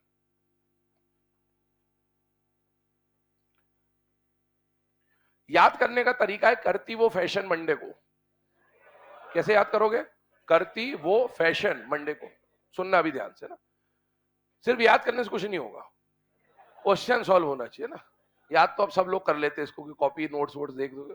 कल मैं देख रहा टेलीग्राम पे वो मेटलर्जी और हाइड्रोजन के भी नोट्स, पता नहीं है हो रहे प्रमोट है ना, पता ही कहां कहां से उठा लाते। चलो ठीक है, अब इसमें चलते हैं। कुछ नहीं, शांत रहो, जितना कम जानो उतना अच्छा है तुम्हारे लिए। करती वो फैशन मंडे को, ठीक। अब ये करती वो फैशन मंडे को आप देखो तो इसमें कितने एलिमेंट है? 6। 3D सीरीज में टोटल कितने एलिमेंट है? 10। तो आप सबसे पहले इसमें जो पॉइंट नोटिस करने का वो ये है कि 10 में से 6 ही एलिमेंट दे रखे हैं। एनसीईआरटी ने 6 की वैल्यू दे रखी, बाकी 4 में डैश लगा रखा है। तो वो 4 एलिमेंट क्यों नहीं दिए, पहले ये कारण अपने को समझना, और ये 6 क्यों दिया। आप इस रेडॉक्स कपल को देखो तो ये कपल क्या है 3 से 2, मतलब ये उन्हीं मेटल्स के लिए ऑर्डर निकाला जा सकता है जो 2 और 3 दोनों स्टेट दिखाते हो। अब आप देखो इसमें से कौन कौन गायब है। स्कैंडियम गायब सबसे पहले, क्योंकि स्कैंडियम सिर्फ 3 दिखाता है, 2 नहीं दिखाता, तो आ नहीं सकता वो। क्या कॉपर और जिंक इसमें दिख रहे? क्या जिंक तो एक ही स्टेट दिखाता है +2, नहीं आ रहा है। और कॉपर 1 और 2 दिखाता है, वो 3 नहीं दिखाता, नहीं आ रहा। निकल भी नहीं है। निकल वैसे तो 2, 3, 4 दिखाता है, लेकिन निकल का +3 का कंपाउंड मिलता ही नहीं है। उसके लिए जो स्टेट है वो 2 और 4 है मेनली, और इसीलिए यहां निकल भी अवेलेबल नहीं है। तो पहले जो 4 एलिमेंट गायब है वो क्यों गायब है, उसका कारण अपन ने समझ लिया। अब आगे बढ़ते हैं। इन सबके लिए आप देखोगे तो ये सब 2 और 3 वाले थे, है ना। अब आगे बढ़ते हैं। अगला पॉइंट, इनके जो ई नॉट की वैल्यू है, ये ई नॉट के इंक्रीजिंग ऑर्डर में मैंने लिखा है ना, ऑर्डर। इसमें से शुरू के जो 3 है और बाद के जो 3 है, ध्यान सुनना, इन तीनों का ई नॉट का जो 3 से 2 का वैल्यू है वो नेगेटिव है, और इन तीनों के ई नॉट का जो वैल्यू है 3 से 2 का कन्वर्जन वो पॉजिटिव है। तो आप देखो शुरू के 3 नेगेटिव, बाद के 3 पॉजिटिव, इसका मतलब है लेफ्ट टू राइट जाने पर ई नॉट M3 से M2 का वैल्यू पॉजिटिव वैल्यू बढ़ रहा है। तो इसको हम ऐसे ट्रीट करेंगे कि यहां से यहां जाने पर ई नॉट M+3 ऑब्लिक M+2 का जो पॉजिटिव वैल्यू है वो इंक्रीज हो रहा है। इधर नेगेटिव था, उधर पॉजिटिव है। इधर मोस्ट नेगेटिव होगा, लेस नेगेटिव और कम negative, less positive, more positive और मोस्ट पॉजिटिव, इस तरह से ये ट्रेंड बनता है ना। इस पे अब क्वेश्चन क्या पूछेगा, आइए उस पर चर्चा करते हैं। आपसे पहला क्वेश्चन बोलेगा, 4 ऑप्शन देगा, इधर देखिएगा, क्रोमियम, टाइटेनियम, वेनेडियम और आयरन, ये 4 ऑप्शन दे दिए शुरू के, और बोलेगा विच of the following shows positive value for E not M+3 oblique M+2। अब याद है तो याद है, वरना खत्म है, कुछ नहीं कर सकते आप। आंसर की आएगी उसके बाद पता चलेगा, ठीक है। तो आपको ये याद होना चाहिए कि वो जो 6 एलिमेंट है वो कौन है, करती वो फैशन मंडे को, उसको हाफ हाफ में बांट देना, शुरू के 3 नेगेटिव, बाद के 3 पॉजिटिव, और इधर से इधर जाने पर क्योंकि ये नेगेटिव है ये पॉजिटिव है, तो ई नॉट M+3 से M+2 का पॉजिटिव वैल्यू बढ़ रहा है। अब आगे सुनिए, एक क्वेश्चन मैंने बोला 4 ऑप्शन देगा, बोलेगा इनमें से किसका वैल्यू नेगेटिव है, किसका पॉजिटिव है, तो आधे नेगेटिव आधे पॉजिटिव। अगला पॉइंट सुनिए, ई नॉट पॉजिटिव होने का मतलब ये प्रोसेस होना चाहेगा कि नहीं चाहेगा, चाहेगा। और कौन से प्रोसेस की बात कर रहे हो, 3 से 2 में जाने की, यही तो बात कर रहे हो। अब आपको क्या करेगा, ये सारे के सारे आयन +3 +3 +3 +3 +3 +3 में दे देगा ऑप्शन में, और बोलेगा कि इनमें से कौन +3 से +2 में जाना चाहेगा सबसे पहले, कोबाल्ट। वो सबसे पहले +3 से +2 में जाएगा, क्योंकि उसका 3 से 2 में जाने का वैल्यू मोस्ट पॉजिटिव है। और फिर आपको सारे +3 में देगा और बोलेगा इनमें से कौन +3 से +2 में बिल्कुल भी जाना नहीं चाहेगा, कौन होगा, क्रोमियम, क्योंकि इसका वैल्यू मोस्ट नेगेटिव। बात समझ में आ रही है आपको, क्या चल रहा है। अब आपको वो बोला कि ये +3 से +2 में जाना चाहेगा कि नहीं चाहेगा, चाहेगा। तो +3 से +2 में जाएगा तो खुद का क्या होगा, रिडक्शन, काम करेगा। तो आपको बोलेगा +3 +3 +3 +3 में इनमें सबसे बढ़िया ऑक्सीडाइजिंग एजेंट कौन है, तो कोबाल्ट +3 में सबसे बढ़िया ऑक्सीडाइजिंग एजेंट है, क्योंकि वो खुद 3 से 2 में खटाक से जाएगा, खुद का होगा रिडक्शन, काम कर देगा ऑक्सीडाइजिंग। तो स्ट्रॉन्गेस्ट ऑक्सीडाइजिंग एजेंट +3 में कौन हो जाएगा, कोबाल्ट। और आपसे बोला इनमें से कौन सबसे वीकेस्ट ऑक्सीडाइजिंग एजेंट होगा, तो क्रोमियम, क्योंकि क्रोमियम +3 को चेंज करना ही नहीं चाहेगा। अब चेंज ही नहीं करेगा तो वही टिका हुआ है, तो ना ऑक्सीडेशन ना रिडक्शन, काम ही खत्म। अगला क्वेश्चन क्या हो सकता है, अभी हमने 3 से 2 का क्वेश्चन बनाया, घुमा देगा। अब जैसे उसने इसको घुमा दिया, क्या ये पूरा ऑर्डर चेंज हो जाएगा। जो नेगेटिव था वो पॉजिटिव हो जाएगा, और जो पॉजिटिव था वो नेगेटिव, और इधर से इधर आने पर अब पॉजिटिव वैल्यू बढ़ जाएगी। अब मान लो आपको ये बोलता +2 +2 +2 +2 +2 +2, और बोलता कि कौन +2 से +3 में सबसे पहले जाना चाहेगा, क्रोमियम। ये +2 से +3 में जल्दी जाना चाहेगा, और 2 से 3 में जाएगा तो खुद का क्या होगा, ऑक्सीडेशन, काम करेगा। तो इन सब में से क्रोमियम +2 सबसे स्ट्रॉन्गेस्ट रिड्यूसिंग एजेंट। ऐसे क्वेश्चन बनाएगा आपको, पर वो सब क्वेश्चन तो इलेक्ट्रोकेमिस्ट्री से डील कर रहे हैं, बट आपको ये जो ट्रेंड है ये याद होना चाहिए, और ये ट्रेंड अपने को एनसीईआरटी के अंदर वैल्यू गिवन है। आगे सुनिएगा एक और बात, आप याद करिए पिछली क्लास में हमने स्टेबिलिटी ऑफ ऑक्सीडेशन स्टेट नाम का एक टॉपिक पढ़ा था, और मैंने बोला था उसमें क्रोमियम और मैंगनीज को लेके कि एनसीईआरटी ने बनाया है। आपको कुछ याद आ रहा है आपको ऐसा? वहां पर हमने देखा था कि Mn+2 और Mn+3 हाफ फील्ड, और क्रोमियम+2 और क्रोमियम+3 T2G हाफ फील्ड। कुछ याद आ रहा है ऐसा? मैंने बोला था वहां पर एनसीईआरटी ने एक को D4 से D5 में बना दिया, एक को D4 से D3 में बना दिया। जैसे ये D4 है, ये भी D4 है, तो एनसीईआरटी ने बोला कि ये D4 से D3 में कन्वर्ट होना चाहता है, ऐसा था स्टेबिलिटी। और ये D4 से D5 में कन्वर्ट होना चाहता है, ऐसा half field and T2G half field. इसका असली कारण ये है। क्या ये जो आप सीरीज देख रहे हो ये 2 और 3 का है बेटा? क्या ये सीरीज जो आप देख रहे हो ये भी 2 और 3 का है बेटा? यस। कारण यह है, आप देखो करती वो फैशन विंडो में, करती वो फैशन विंडो है ना, क्रोमियम, क्रोमियम के लिए E0M+3 से M+2 के कन्वर्जन की जो वैल्यू है वो पॉजिटिव है या नेगेटिव है? नेगेटिव है। नेगेटिव मतलब ये 3 से 2 में जाना चाहेगा या 3 में रहना चाहेगा? 3 में रहना चाहेगा। 2 और 3 में से 3 में रहना चाहता है, ये कारण है असली। और यहां पर देखिए तो मंडे वाला जो केस है वो कैसा आ रहा है? पॉजिटिव। पॉजिटिव मतलब 3 में रहना चाहेगा या 2 में जाना चाहेगा? 2 में जाना चाहेगा। तो वहां पर वो जो T2G हाफ फील्ड था वो ठीक है, कहने की बात है, उसी के नंबर मिलेंगे, लेकिन इसका एक्चुअल रीजन आपको यहां से पता चलता है कि उसका वो जो रेडॉक्स कपल है उसका वैल्यू नेगेटिव है, तो 3 में रहना चाहेगा, और इसका जो रेडॉक्स कपल है 3 से 2 का वो पॉजिटिव है, तो ये 2 में कन्वर्ट होना चाहता है। अगले केस के ऊपर आते हैं। ये जो अभी हमने ट्रेंड देखा, तो ये तो कौन सा केस था? 3 से 2 में कन्वर्जन का। अब अगला जो एनसीईआरटी में डेटा आपको दे रखा वो 2 से 0 में कन्वर्जन का। 2 से 0 में कन्वर्जन का जो है उस पर अगर हम लोग बात करें,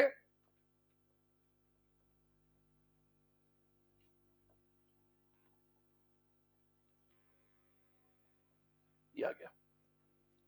इस सीरीज को देखिए जरा ध्यान से। ये सीरीज 2 से 0 में जाने के लिए है ना, जो भी वैल्यू एनसीईआरटी में दे रखी है उसका ट्रेंड है आपके सामने। इस ट्रेंड में आप देखो टोटल 3D सीरीज में कितने एलिमेंट है? 10। इसमें आ रहे हैं 9, गिन लीजिए आराम से। स्कैंडियम गायब है बस, बाकी सब है। स्कैंडियम क्यों गायब है? +2 नहीं दिखाता, बाकी सब +2 तो दिखाते ही है ना। +2 इनका एक जनरल स्टेट था, और 0 सबका नेटिव फॉर्म होता ही है, तो ये 2 से 0 का कपल है। इसमें कौन नहीं आएगा? स्कैंडियम। अब इसमें भी वही बात है, इसका भी ट्रेंड इसी के जैसा हमने बनाया है कि लेफ्ट टू राइट जाने पर E0 का पॉजिटिव वैल्यू जो है वो बढ़ रहा है, पर इस बार पॉजिटिव +2 से 0 का बढ़ रहा है ना। अब सुनिए इधर ध्यान से, इसमें भी वही क्वेश्चन बनेगा, भाई कितनों का E0 इनमें से नेगेटिव है और कितनों का E0 इनमें से पॉजिटिव है। अब एक बात याद करिए, आप जो ईसीएस पढ़ते हो ना वो ये वाली होती है, आप जो ईसीएस एक्चुअल में पढ़ते हो वो ये होती है, ये वाली। उसमें छापा आता है हाइड्रोजन के नीचे, वो पॉजिटिव होता है। छापा का एक ही एलिमेंट है यहां पर।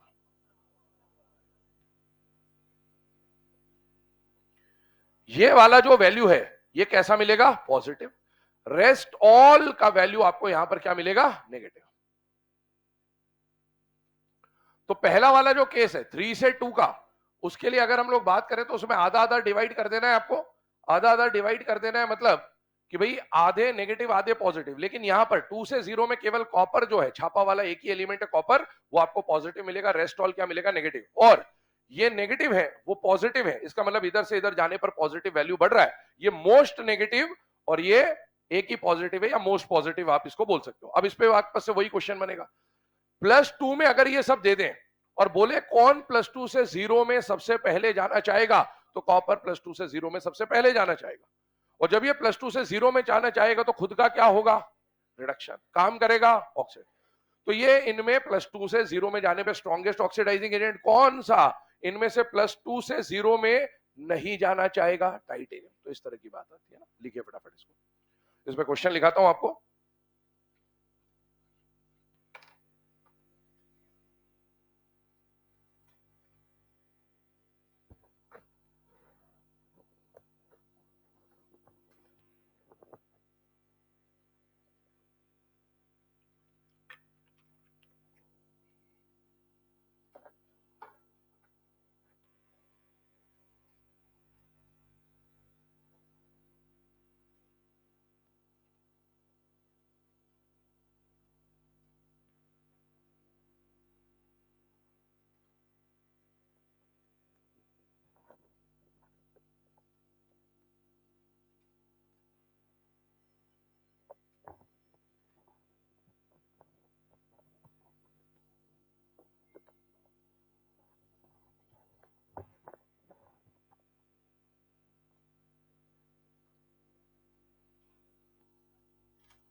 चलिए है ना। अब इसके ऊपर क्वेश्चन कैसे क्या फ्रेम होंगे बोल दे रहा हूं आपको, लिखना स्टार्ट करिएगा। विच of the following species shows positive value, which of the following species shows positive value for E naught m plus 3 oblique m plus 2, m plus 3 oblique m plus 2। Option लिखिएगा। पहला titanium, अगला vanadium, अगला chromium, अगला manganese. है ना। अब अपने को ट्रिक याद है तो उससे अपन फटाफट सॉल्व कर लेंगे, वरना फिर सोचते रहिए क्या करना है क्या नहीं करना है। तो इसका आंसर कौन सा हो जाएगा? मैंगनीज। अगला क्वेश्चन लिखिए। Which of the following acts as strongest oxidizing agent in aqueous medium, option लिखिएगा। क्रोमियम प्लस 3, मैंगनीज प्लस 3, इसके अलावा लिखिए आयरन प्लस 3 और cobalt plus 3। Strongest oxidizing agent कौन होगा जिसका फटाफट क्या होगा? रिडक्शन। और कौन इनमें से 3 से 2 में कन्वर्ट होना चाहेगा सबसे पहले? और वो है कोबाल्ट। तो कोबाल्ट यहां पर स्ट्रॉन्गेस्ट ऑक्सीडाइजिंग एजेंट हो जाएगा। अगला क्वेश्चन लिखिए। Which of the following species shows positive value for m plus 2 oblique m redox couple, m plus 2 oblique m, m मतलब m0 है ना, m plus 2 oblique m0 redox couple। Option लिखिए। Titanium, अगला लिखिए क्रोमियम, अगला लिखिए copper, अगला लिखिए जिंक। करेक्ट आंसर कौन सा हो जाएगा? कॉपर। है ना। एक ही वैल्यू होती है छापा वाली, +2 से 0 में, और वो कॉपर होता है। और कॉपर का वैल्यू कैसा मिलेगा? पॉजिटिव। और इसी पे भी वही ऑक्सीडाइजिंग रिड्यूसिंग एजेंट का क्वेश्चन बन जाएगा। तो अपने को अब सॉल्व करना आना चाहिए ना। तो अभी यहां तक अपन डिस्कस कर रहे हैं। इसके आगे का जो अब प्रिपरेशन एंड प्रॉपर्टीज वाला जो पार्ट है, जिसमें हम KMnO4 K2CR2O7 के बारे में पढ़ेंगे, नेक्स्ट क्लास से स्टार्ट करेंगे।